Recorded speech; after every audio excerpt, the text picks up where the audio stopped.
so much for having me.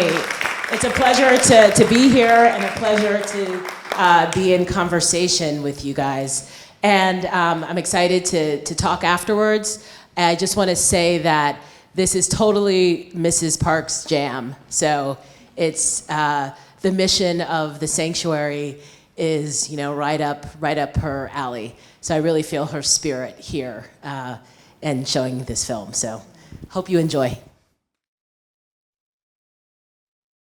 Thank you so much. I'm still reeling and I'm watching this for the third time. I have so many questions, but I'll just only ask a few before we open it up to everyone else. Can you give us some insight about why you did this? Why did you do this film? And I want to thank you again, is what I meant to say, for renaming the narrative for Rosa Parks, because it was more than just her not getting up from a seat. So let's start there. Yes, thank you guys so much.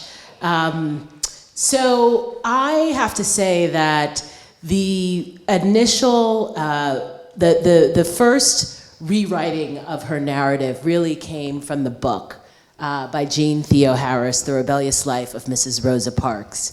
And that came out in, I think, around 2013, 2014. And it was the first full-length biography of her, which is pretty amazing as well. And I came to this project because of my co-director, Joanna Hamilton, who had connected with Jean, the author of the book, because on one of Mrs. Parks' birthdays, Jean began tweeting about different facts about Rosa Parks that people did not know. And Joanna was looking at her, was drinking her morning coffee and started reading these tweets and was like, oh my gosh, I didn't know this, I didn't know this, I didn't know this. Contacted Jean and read the book and was like, oh wow, there has, found out that there hadn't been a documentary about, a full-length documentary about her. And so Joanna then contacted me, told me to read the book, and I was, again, amazed about all that I didn't know.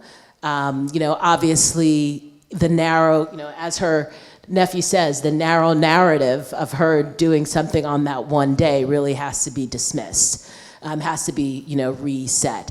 And that's really what we set out to do in this film. So Joanna and I teamed up, and we brought the film to Soledad O'Brien's production company, and they were, immediately enthusiastic about it. And then we were able to, sell it to Peacock, and that's how it came. And the reason why is exactly that. I love stories that are, first off, when I, don't know something that I think I know, I'm immediately intrigued. I love stories that are retelling the narrative, reshaping the narrative. That's why I got into this work to begin with. And the fact of Black women in the Black freedom struggle and in the movement had been so, not acknowledged and not given the credit. So that was really, what drew me. And also looking, excuse me, at the sexism and the patriarchy within the movement. And so, as the film shows, Ms. Parks was dealing with this and grappling with this from all sides, as, we as Black women do. Thank you for that. And can you talk a little bit about, now that you've done this and gotten to know and teach us much more about Rosa Parks, what are some myths that you think were dispelled here that you'd like to highlight?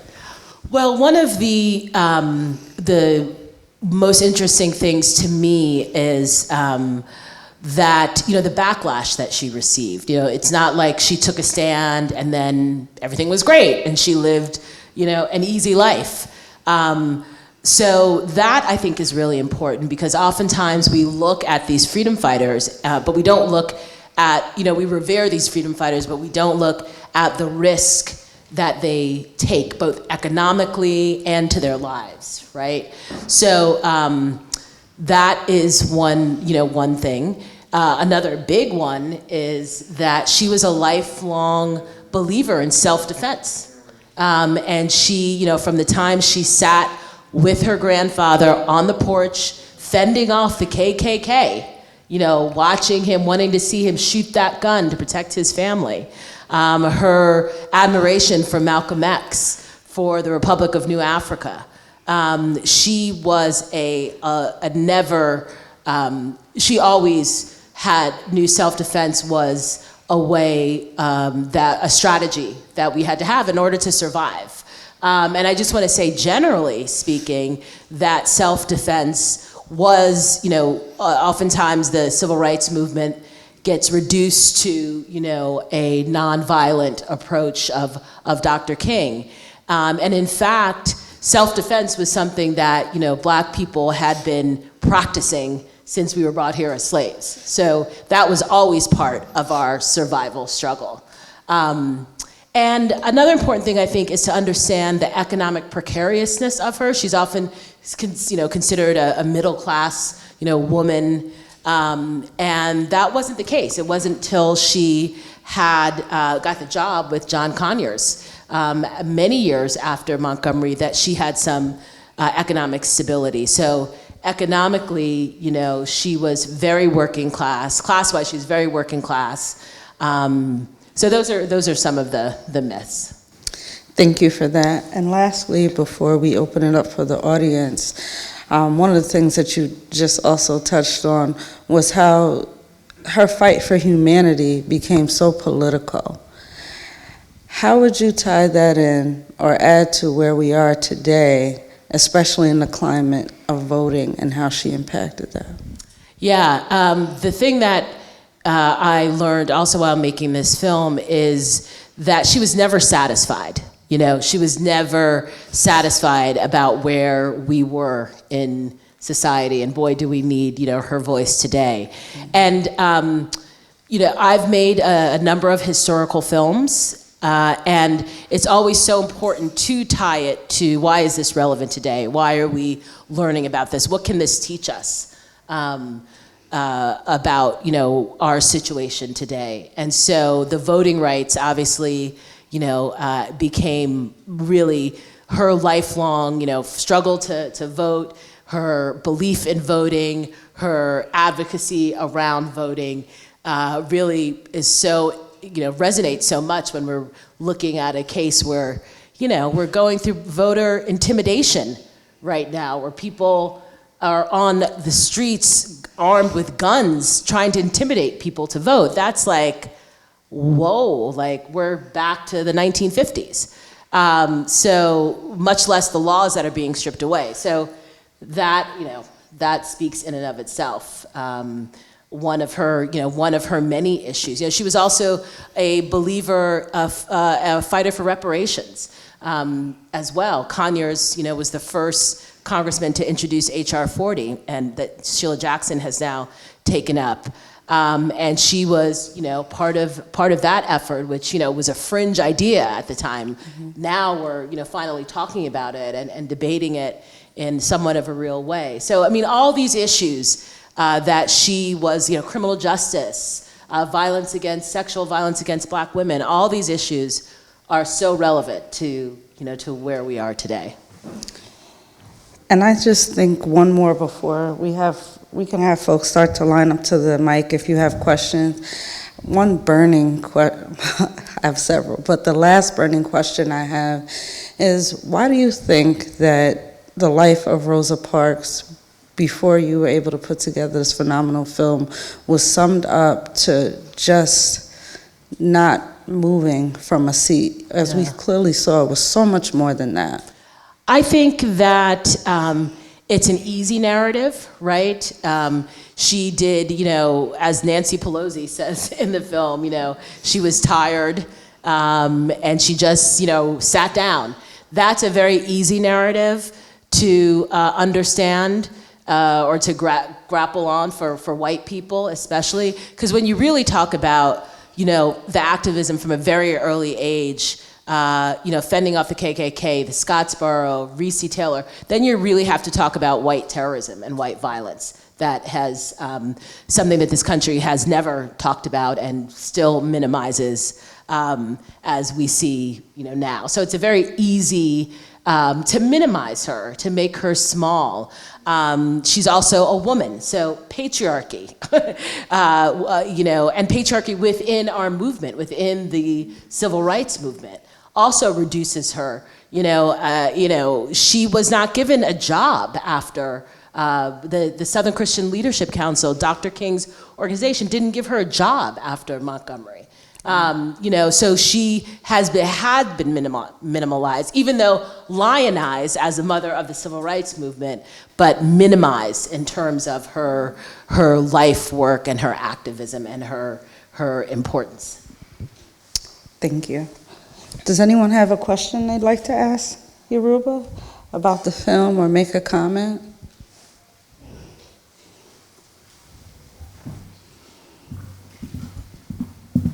There was a lot of really interesting sourced footage in the film. I was wondering if there were black filmmakers who were documenting the movement, or was it mostly news footage, or where did you find that footage? We found that footage from a lot of sources. Obviously, with archival films, one of the first things you do is work with an archival producer to start figuring out where things are. There were some black photographers. So the picture of her with the Malcolm X poster was a black photographer. There were some black photographers who were documenting documenting the movement. But for the most part, my experience, my understanding in terms of having made a few of these kinds of films is that it was white news organizations that were doing it. Even with there's some famous, wasn't in this film, but there's some famous like Black Panther footage that Agnes Varda shot. She shot a film about the Black Panthers. Agnes Varda is a white French woman. There are William Greaves, who was a seminal black filmmaker. He shot some later stuff that some of the Black Power conferences in like the late 60s. We didn't use it in this film, but in terms of filmmakers, there weren't many. And that's also also an issue of like not being having the resources or the not being hired to tell our own stories. And I'm part of what I do is a corrective to that.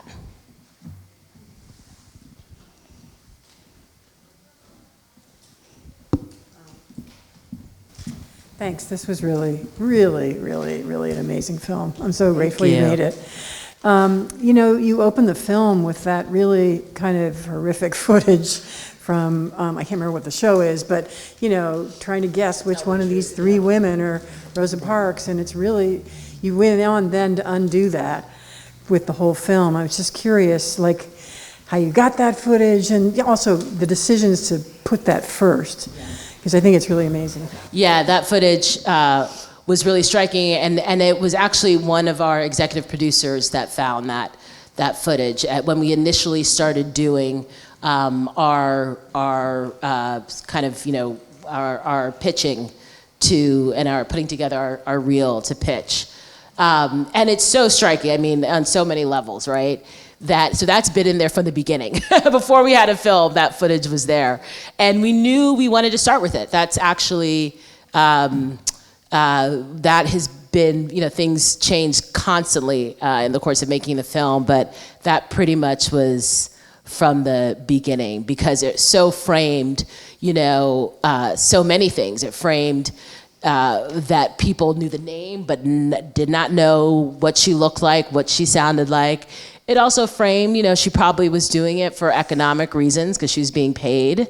So the economic precariousness that I talked about, and the cluelessness of those people, those white people, and then with Nipsey saying, she is not just, not a beacon just for black people, but for democracy in America. And it's just kind of you're always looking for how to sort of sum up what you want the film to say, or what you're trying to say in the film, you know, in an interesting bite or an interesting scene. And so that's why we started with that.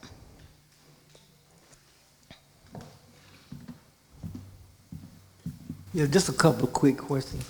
That was a powerful film. Thank you. Did Rosa Parks have any contact with Ella Baker during her lifetime?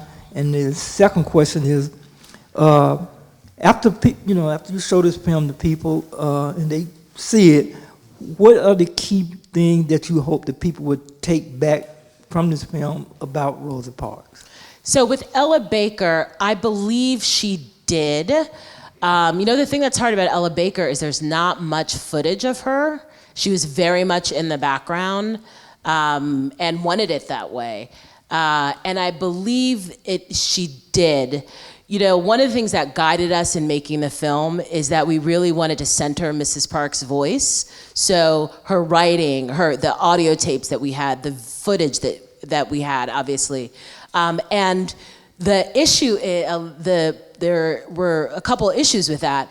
First off, you know, most of the reporters, all the reporters really just asked her about the bus. Like, they didn't ask her about other aspects of her life, and she didn't necessarily volunteer that. So, you know, so if she didn't talk about it, you know, then we didn't include it, or only made mention of it, like reparations, for example. So, yeah, so that's, you know, it was one of our guiding principles in terms of making the film. But I believe she did interact with Ella Baker. Johnny Carr, she did. Johnny Carr, she knew at Highlander, and interacted with her. But I'm trying to remember offhand. My sense is that she did, but I'm not exactly sure. And then what do I want people to take away? I think, you know, seeing again the long game is really important and can maybe give us some hope about, you know, where we are right now. I think Mrs. Parks really saw the long game, and that, you know, never gave up the fight, and also really believed in young people too, to take the mantle.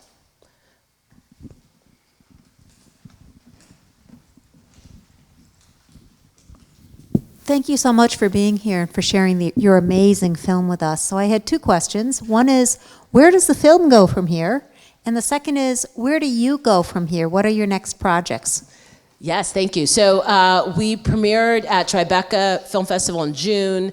We've been at film festivals around the country, and then the premiere was on Peacock October 19th, so 2 weeks ago. So it's playing on Peacock, it's streaming on Peacock. That's where you can see it. So please tell your friends, your family, that you know, they can watch it there. And we also have a very rigorous education campaign that's really exciting that our Jean, the author, is leading. So there's a website. If you go to the Zinn, it's Zinn, Zinn, I think it's Zinn. I have to look it up, but it's the Zinn. We're working with the Zinn Education Project on it, and so there's a website. There's lesson plans. Jean also wrote a YA book, a young adult book. So schools can request it, and they will send out the book for free to schools. So it's really also about, you know, changing the curriculum, especially in this time where there's an effort to ban history that makes people feel uncomfortable. So that's a big part of our campaign. And you know, we have an impact campaign. We'll be doing screenings, you know, in February. That's around her birthday, Black History Month, Women's History Month. So that's, you know, a big part of the filmmaking process too with these social issue films. How do you continue it, as your question, as you ask? And then, yeah, I have a bunch of different film projects that I'm working on. I am working on a film about reparations that we just finished principal shooting. I'm working on a film about the Wilmington massacre of 1898 in Wilmington, North Carolina, which was the only successful political insurrection where they successfully overthrew a government, a racially mixed government in a thriving black, in a city where blacks were thriving economically, similar to Tulsa, but happened in 1898.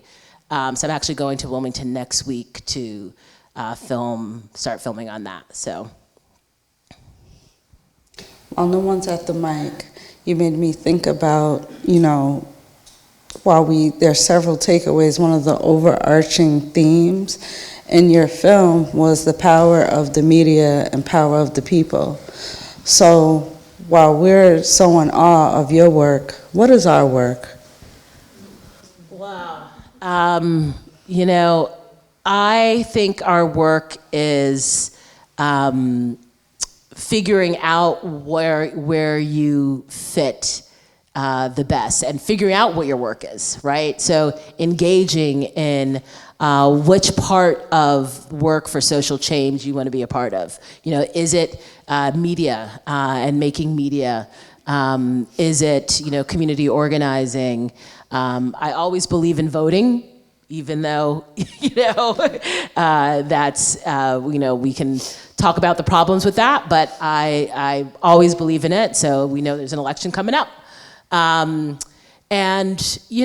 also think there's a way in which we have to figure out how to keep hopeful, how to keep positive, and not, sometimes I know I feel like, it's gone, it's done. Like, let me look for someplace else to be, because even when we win, it seems like we lose. So I think figuring out, what are the ways in which we can sustain and be hopeful and be, grow community, like, places like this, and how to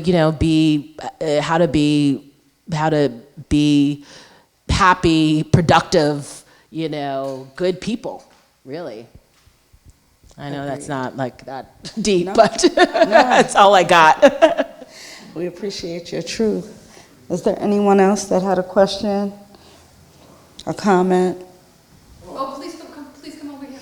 We're all up here.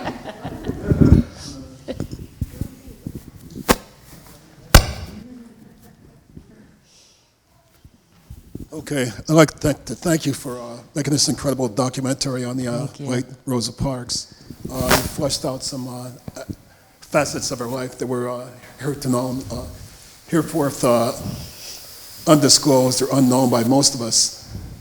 Back in the 90s, a friend of mine, the late Andy Gill, had a dinner for Rosa Parks in New York that was attended by Queen Mother Moore and Dr. Betty Shabazz.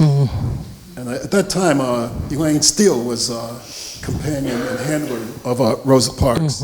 Is she still alive, and does she still have the institution? Yes, we mentioned it very briefly.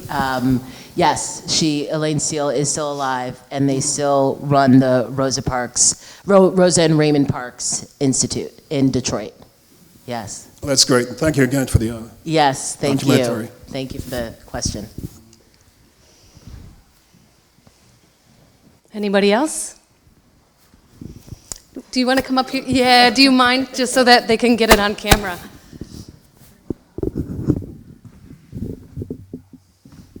Thank you for such a great and powerful film. Thank you.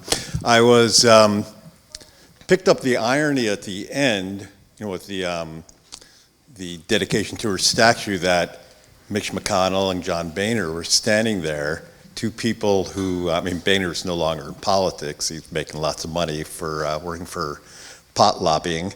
McConnell's still there, the Grim Reaper.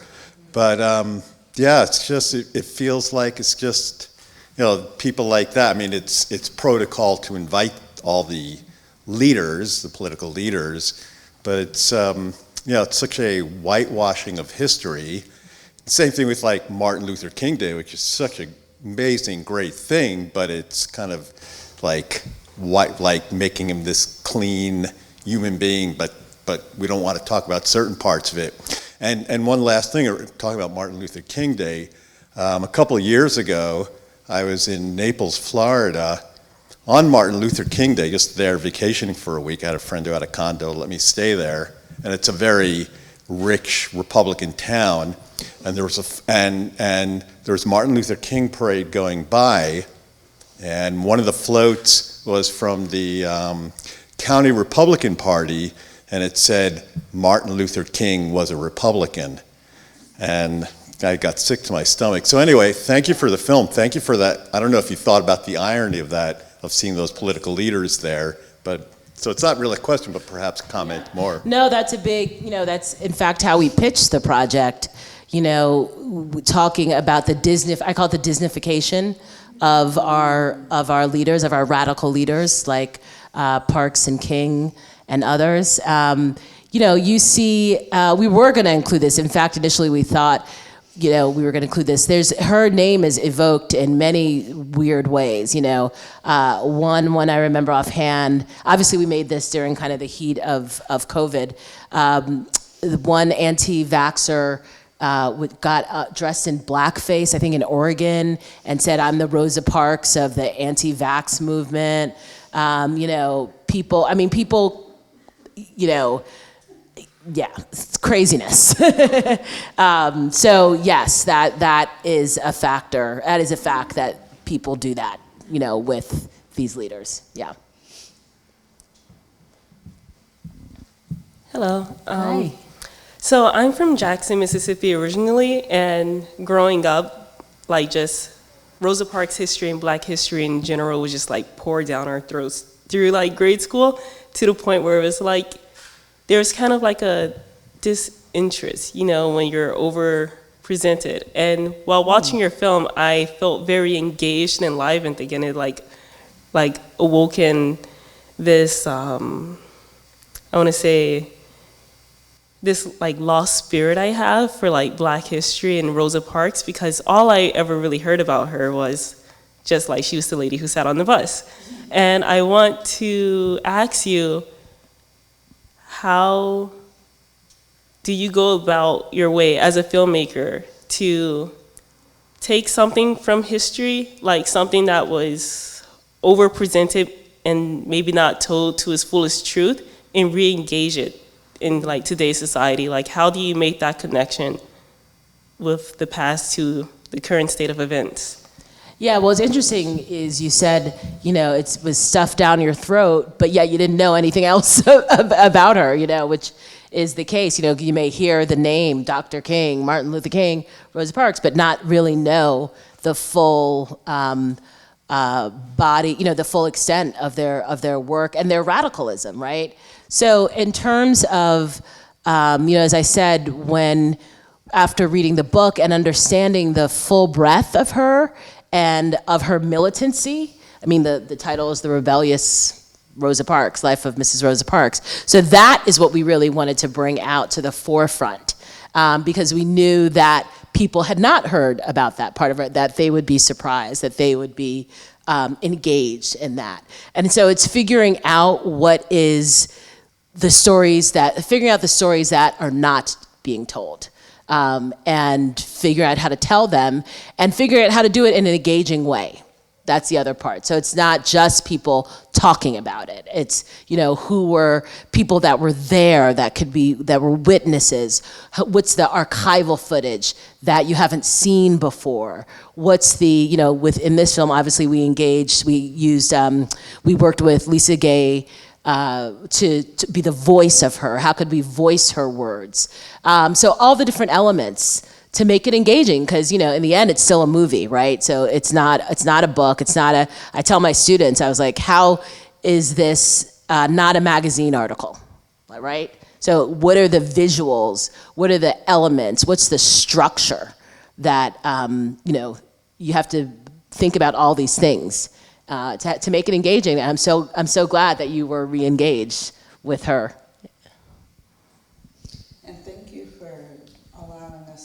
to question. Like, even beyond Rosa Parks, you highlighted individuals some of us may have never heard of before that were engaged in so many movements. So now you leave me questioning, what more don't I know? Well, and that's the other part too, because you only have like a certain amount of time, right? We can't tell everything. So another thing to the question of what do I want people to leave with, exactly that. Who were, we mentioned, Lena Horne singing Freedom. Right. The other woman who was spoke very briefly at she is an interesting story. There's a documentary about her, whose name I'm like escaping here right now. But who were these other people, as you said, and to go find out more. The Highlander Center. I was like amazed to start learning about the Highlander, and to so happy. We actually screened there a couple weeks ago. So all these parts of that you can again learn more about. I think we're going to take one last question, and then we're going to wrap up, so stick with us. Hi, so thank you for the amazing film. I really enjoyed it. Thank you. One question I have was, what was the hardest part about putting the film together? The hardest part was, well, just from a practical standpoint, we had a very short timeline, which got extended because it was impossible to meet. So that was very, very hard, having to go by this like short timeline, which really only gave us, very just short amount of time to make a feature documentary. But also figuring out, what you're not, what you're gonna leave out. Because it is this full life, because there were so many aspects, that was tough. And there's some things that, had to go. Like we had footage of, we had a picture of her and Queen Mother Moore together, but, we had to sort of leave out the reparations, fully going into her support for reparations because she didn't talk about it. And so, things like that, that was the hardest. Awesome. Thank you, Dr. Harden. Thank you, Yoruba Richen. Thank you, everyone, for coming out tonight.